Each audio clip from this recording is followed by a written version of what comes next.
One of the things that's not changing are the rules around cost effectiveness. So as you all know, this is something that we've been kind of pushing on in a parallel way to try to reform some of the ways in which we're thinking about cost effectiveness. It looks like we have, some time yet to go before we see the fruits of that labor. So, but which is, I think for NMEC though, presents some opportunities to work within the existing cost effectiveness framework to make your programs more cost effective through NMEC. And so I wanted to show just kind of a couple of different illustrations of how we're thinking about that. And hopefully this will kind of get the juices flowing for you and thinking about how you can use NMEC to show how your programs, to make your programs more cost effective, but also to show how they could be more cost effective through an NMEC savings claim approach. So what you're looking at is a representation of what a typical program outcome would look like, where the particular projects within a program are going to, some of them are going to perform really well from a savings perspective, and some of them are going to perform, some people's bills are going to go up and some people's bills are going to go down. And from a cost effectiveness standpoint, what you're being measured on now is not, how many of a particular, widget can you go out and get people to install in their home, but really, what is the performance of those widgets that you get installed, and to the extent that you can ahead of time figure out who's more likely to fall into the right-hand side of the distribution here versus who's going to fall into the left-hand side of the distribution, you can make your programs more cost-effective from an NMEC standpoint. So the good news is that this is largely a knowable answer that you can actually,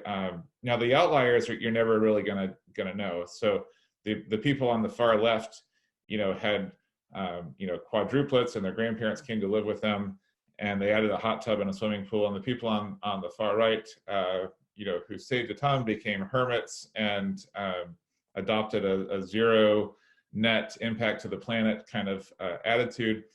It's going to be hard to pick those out ahead of time. But the people in the middle, you can really start to understand, you can know based on characteristics of their home prior to even doing a project.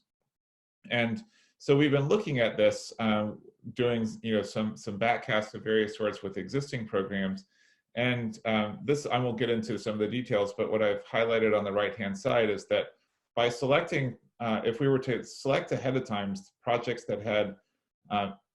homes or buildings that had energy use patterns that were, that we could anticipate would do well under a certain type of program, what we've shown here is that just by selecting those buildings that, by targeting those buildings that have a higher propensity to save, we're in effect doubling cost effectiveness or doubling the avoided costs associated with a particular program by focusing on those buildings with the highest propensity to save. So what this is going to require, though, is that in particular for third-party programs, but this is still in the hands mostly of utilities, is working together between program administrators and program implementers to use data that's available on the potentially targeted population, the general population of participants, to identify,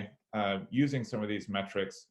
for example, the customers that have the highest afternoon ramps, or whose homes or businesses are the most sensitive to changes in outdoor temperature, or who might be the best candidates for heat pumps, or conversely,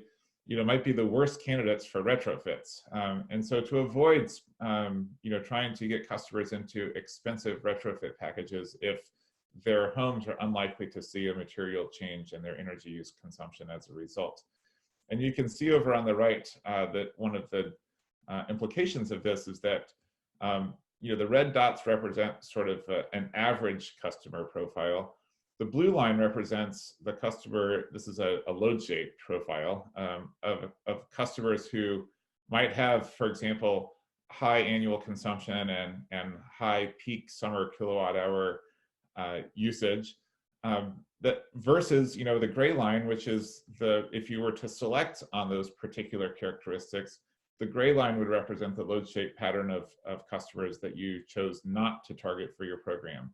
And this can have a really big implication on the overall cost effectiveness as well as the customer satisfaction associated with an NMEC program. So I kind of want to put that out there just as a starting point for the conversation, and thinking an NMEC savings claim is not just about the formal act of filing a savings claim with the commission, but in fact, it's more of, encompasses the broad life cycle of program design, implementation, and measurement. So let me turn it back over to Carmen briefly for kind of an intro to what the commission is asking for in terms of making a savings claim.